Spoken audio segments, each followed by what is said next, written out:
Okay, what's up? So, this is Albion online.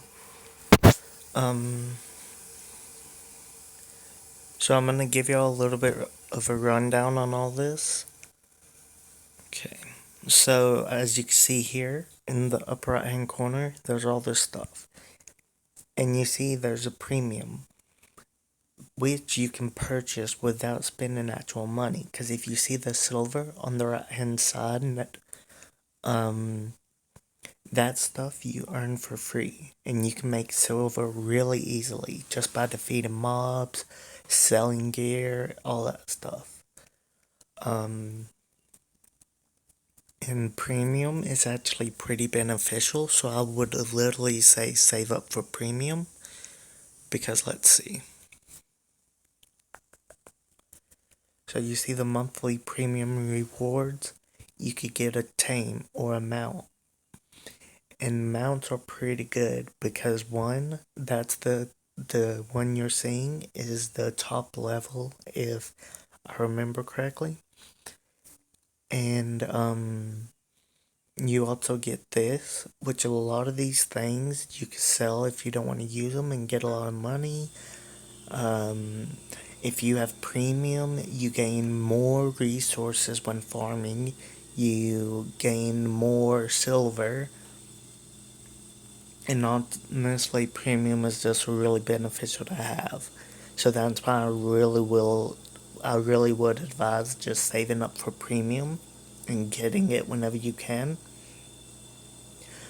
But I would say you might want to get it later on though, because a lot of times it's really easy to complete your missions for premium, um, and like get points when you uh, are higher level and stuff like that and have better gear, because then like the tougher bosses you face, the um, higher tier resources that you gather, all of those, they give you more points. So that I would say if you are gonna save up for premium on at the very start, then I would literally try to push for the higher gears and stuff like that, or have someone in your guild if you join one, or like make some friends and try to like see if they maybe will donate you some gear or something like that. But yeah, so there's the premium, and it changes a lot as well. So you can get different tames, mounts, whatever. I haven't seen when you get weapons yet, but that would be pretty cool. Um, okay. So there was all that, which by the way, there's also your regular, um, your daily bonus, which is right there. And yeah, you could get stuff for that as well. Okay.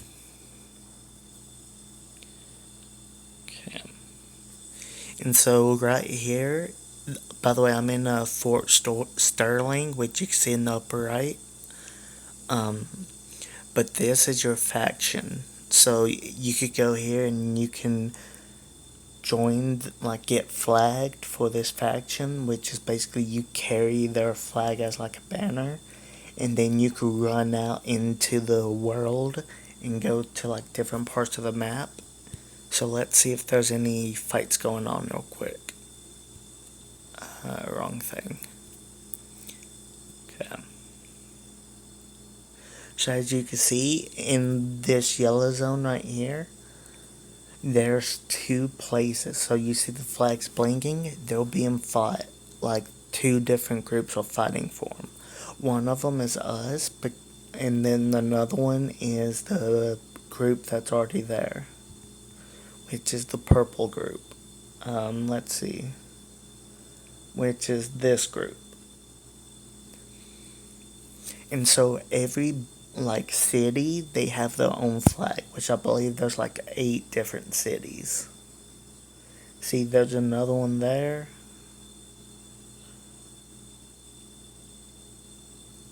There's one there.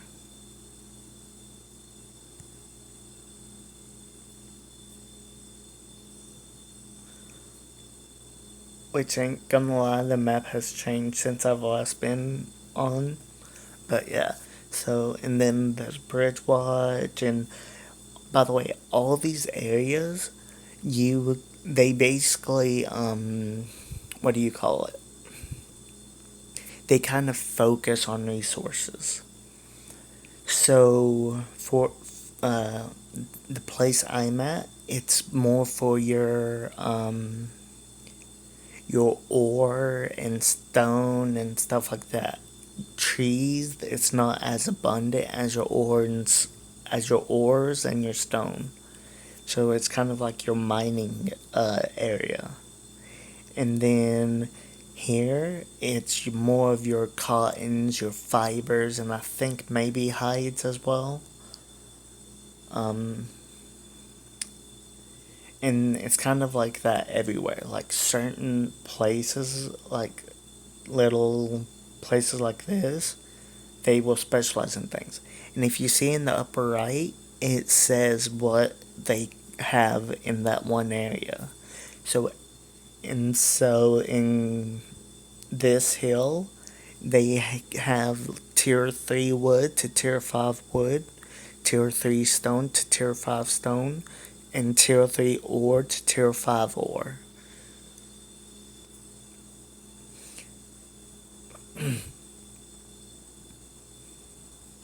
And so, yeah, so there's a big old map that you can explore and stuff like that. And I believe between the map, if you're running, it'll take a little bit to go in between zones, but the maps are so big, like the areas. So I'm gonna go into a different area now.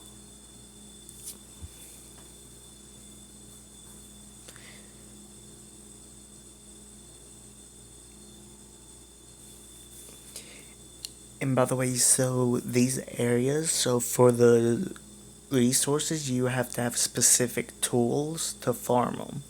So if you want to farm a tier 3 tree, I believe you have to have at least a tier 2 or higher. I could be mistaken, it might be you have to have that tier. But yeah. And these are dungeons. So this is your lowest level dungeon.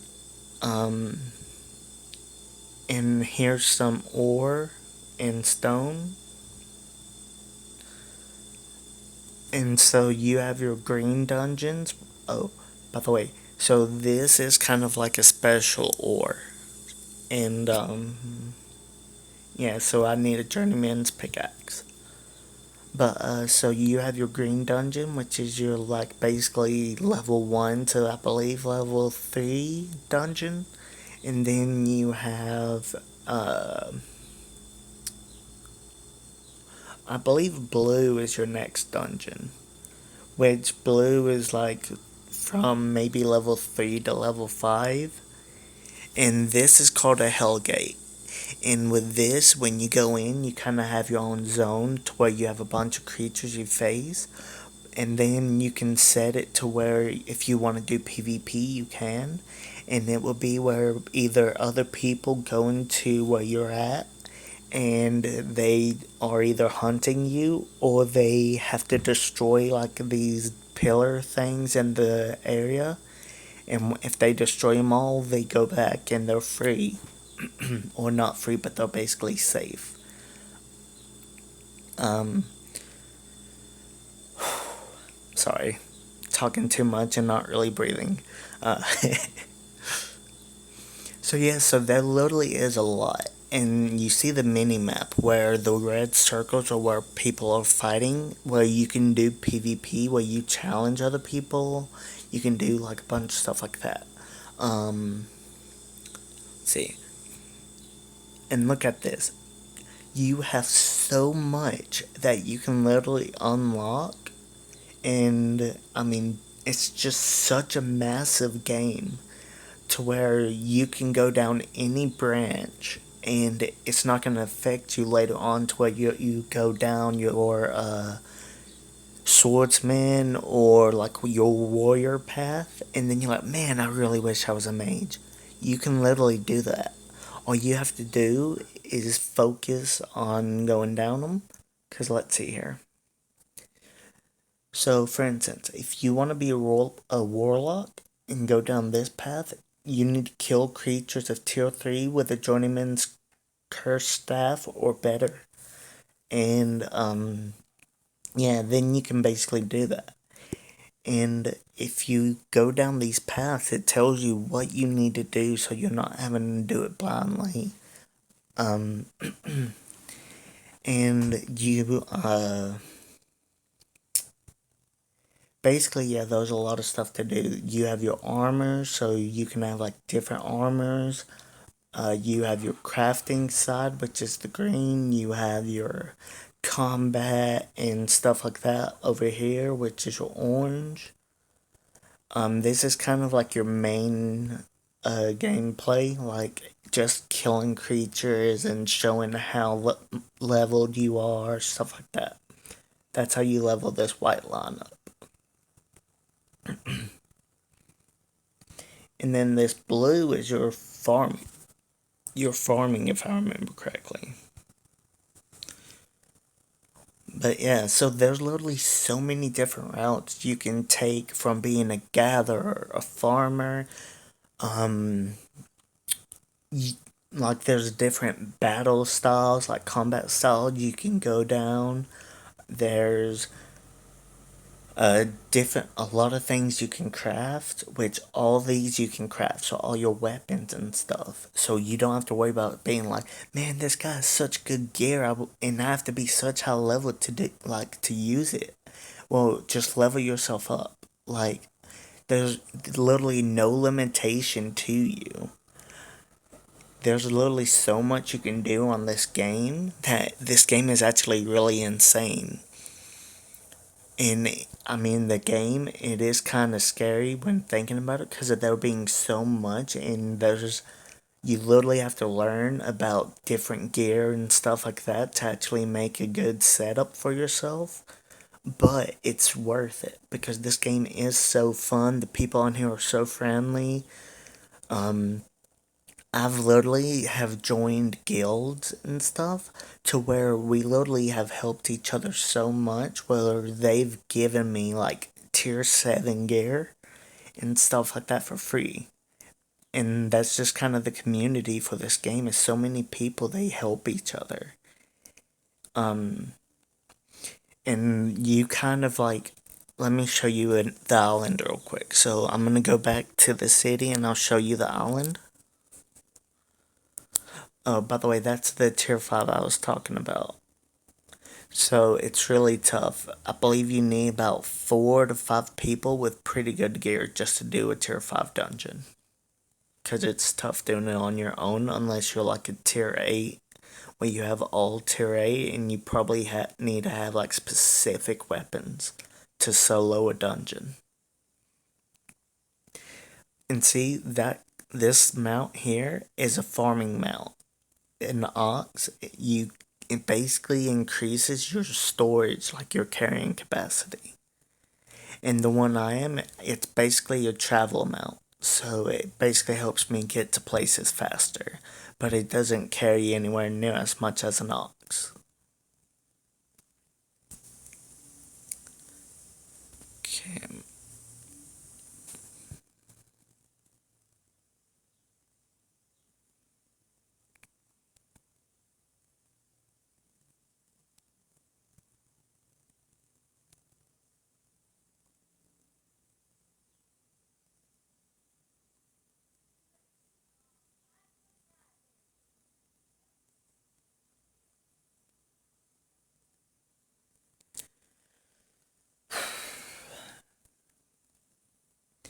And by the way, these guys with these blue circles around them, it's because of when you exit a city, you have like a shield around you for a little bit of time.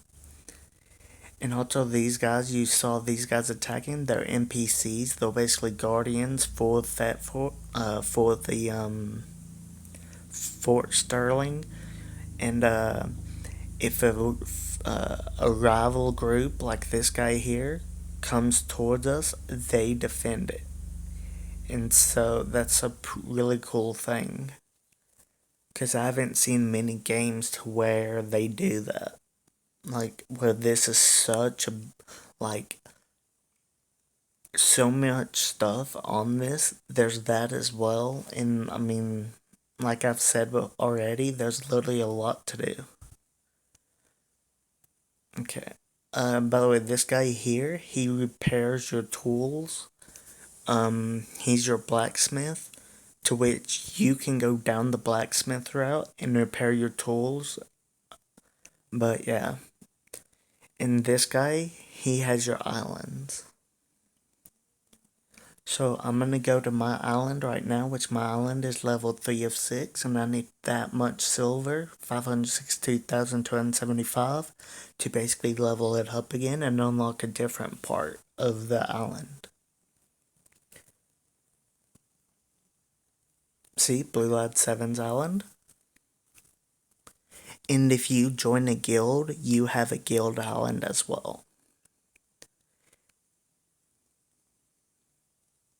Okay. So I have a house with some storage chests, and it's in the process of being upgraded, but I need more resources for it. And here's my bears, which I need to feed these guys. Oh wait, no, I think they're actually good. But I could basically claim them and then get a saddle on them, and then I could sell these guys, or I can give them to guild members or anything like that. And this is where I'm gonna raise some like chicken or some type of animal. And I could buy seeds and stuff here. And then like the animals I'll get from the auction area. But yeah, so, and those, by the way, so there's also different things here. So let's see, where's the building? Okay, so if I click on my portrait in the upper left, go to build, and as you can see, I can build all these things here.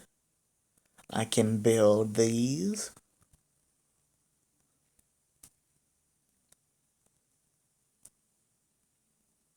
And see, so there's a lot of stuff you could build in your own island, and then you can also build stuff in your guild island. And if you keep leveling up those buildings, then you can like craft higher tier weapons or gear. You can make higher tier like resources. Which, for instance, so if I had a tier 1 plank or a tier 1 log, I can make a tier 1 plank. And then if I have a tier 1 plank or a tier 2 plank or something like that, then I can go to a tier 3. And so really it's a bunch of crafting in this game if you want to go that route. But really, I would say farming is probably the most essential thing of the game. Because as you can see, like, you need it to upgrade buildings, you need it to make gear, you need it to make weapons, and honestly, I just find it the most efficient route to go when it comes to having better weapons and gear and all that. But you can always have someone in your guild who is the farmer and the resource gatherer while you're more of the combat person. So really it's up to you. Like, it's your story, your adventure, and you choose what you want to do. And that's one thing that I really love about this game, because you're not limited. There's a bunch to this game, like I keep saying, and I'm literally being a broken record, but it's just there literally is so much. And there's a lot I still haven't even talked about yet. Like, there's black zones, there's your red zones, which is PvP, which if you go down, you get looted, and then you can lose all of your gear. There's Black Zones is the same, but Black Zones, I believe you can make bases in Black Zones and end up getting mana or crystals or whatever this resource is called, which is really good for guilds and clans. Um, and then your island, your guild island or your personal island, you can go into this, and as you can see, you can have people who can join and help you build on your island and stuff like that. Okay, so I'm gonna be done talking, and so I really hope that y'all enjoyed this, and it I hope that it has broadened y'all's horizon on this game itself. By the way, so as you can see, there's events going on as well. But yeah, so thank y'all so much for watching, and I hope y'all enjoy.